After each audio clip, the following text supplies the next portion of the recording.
How to link Lost Light with Facebook. Hi everyone, welcome back to another video from Crazy Gamer. If you are trying to link your Lost Light game with Facebook, then it is a smart way to protect your progress and make logging in easier later.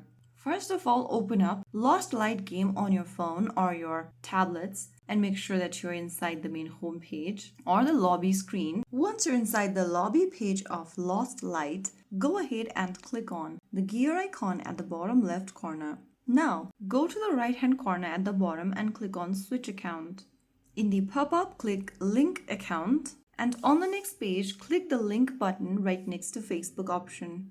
Now, get ready to enter your Facebook account's credential. Enter your email or phone and then your password for your Facebook account when prompted. And once you are done with it, click on this Continue button. Soon after you do that, you'll be able to link Lost Light game with Facebook. And that's it. Your Lost Light account should now be safely linked with Facebook. Now you can enjoy your battles and loot runs with a little extra peace of mind.